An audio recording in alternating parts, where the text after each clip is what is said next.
I'm just not safe. And, explain the situation with my lease and how, I had a very limited amount of time to get my stuff together and to figure out what my escape plan is. And, that I was trying to just figure it out as I was putting myself back together, and that I just needed to share this with someone because it was such a huge burden. And I just needed someone I could trust that knew me as a professional, as a person, who could say, one, that sucks that happened to you and that this is happening to you. And two, I believe you. And three, you don't need this. But also giving me enough respect to know that, I know I don't deserve this, and that I know that I need to be very pragmatic. And I need to take care of my finances, and I need to make sure I'm safe emotionally, physically, because, he has so much more to lose than I do. I've lost as much as one could lose, except for a life, but I've lost, my ground has been rebuilt. My identity has been torn down, and everything I knew as normal has just been destroyed, and it's rebuilding. But my lens, the way I see life it will never be the same. And maybe that's a good thing, but I know that I'll never see people and things the way I used to because of what I've been through in this relationship, the amount of careful manipulation that I experienced by someone who actively and knowingly abuses women and people and is aware of it, who's been in a lot of therapy and who's been told that they're troubled, and who continuously finds a way to find support from their network. It's very scary. It makes me very wary of the level of people that I've been surrounded by, their low vibrational people that could even think that this is acceptable for any man to treat any person to treat another person this way, but to continuously do it on different levels and to be validated is very scary. And it makes me feel very unsafe. Like I'm in an alternate universe where people don't have any value, any real value system that matters, that takes into account people's humanity. That's just not my baseline. That's not that's not how I function. I value life, living things, kindness, growth, healthiness. And I understand mental illness is a thing, and I don't begrudge anyone that has struggles with mental illness, but I think it's our responsibility to do the work, on ourselves internally, so that we're not actively harming or even intentionally harming others because of not doing that work.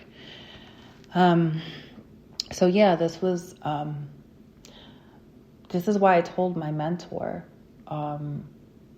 And I'm glad I did. And it did something. It did do something. It lifted something off of me. Having that outlet and having someone know me in a different way, who respects me as a human being, as a professional, and who can support me through this. This is scary, saying it out loud and non-anonymously, because obviously you all don't know who I am, is different. It's exposing yourself. It's making yourself vulnerable. And that's really scary. And our industry is very small. Our city is very small. And it was a risk But I'm glad I took the risk, because there's something liberating about it. I'm getting stronger in I'm standing in my truth. And now it's not only a he said, she said. I'm in therapy. I've been in therapy. It's been documented. People have seen how he's treated me. This is not in my head. And my mission and the reason why I do this is not to get back, or it's not to punish him. It's really just to share the experiences, how it feels to be in this position, to be someone who has always been so confident and strong and successful professionally, and to find yourself in such an unsafe, disempowered position is really tough to deal with. I wouldn't wish this on anyone. It's completely destabilizing. It can lead to hopelessness, feelings of despair, anxiety up the wazoo. Just wondering how long I'm going to have to endure dealing with him, being fearful of leaving and the repercussions of that, because he has severe abandonment issues, which is scary. He also is concerned with image, and I fear what will happen to my reputation, because unlike me, he doesn't have any tact. He shares so much that he shouldn't about our lives,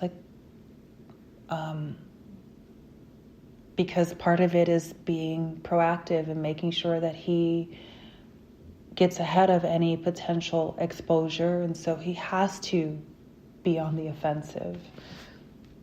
And so it puts me in a very uncomfortable situation, because I don't know what people know or what they think about me, because he's covert. I just have to live my life like it doesn't matter. And, it really doesn't matter in the grand scheme of things. Like, the people that can believe him and that have met me and that know me and can believe anything that he could say about my character, or how I somehow could have done anything to deserve the way I've been treated.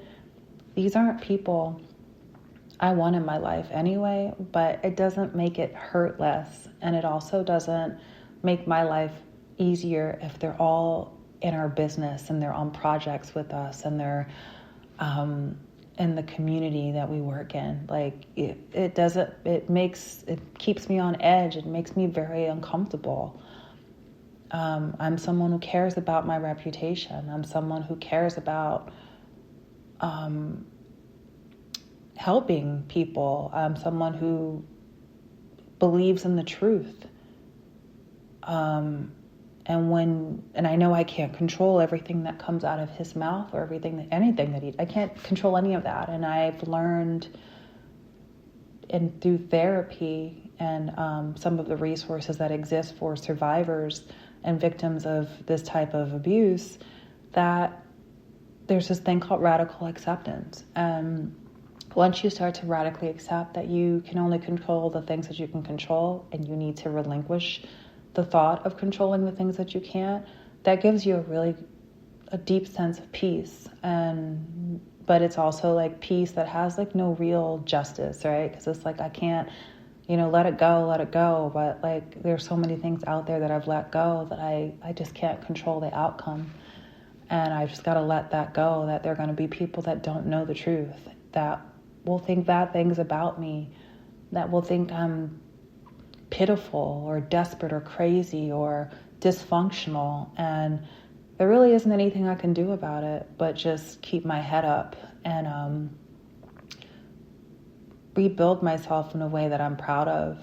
And one of those big things for me is just like owning my truth and realizing that I can tell my truth, say what happened to me, not disparage the other person and not call them names, but say, this happened to me, this is happening to me, and this is wrong.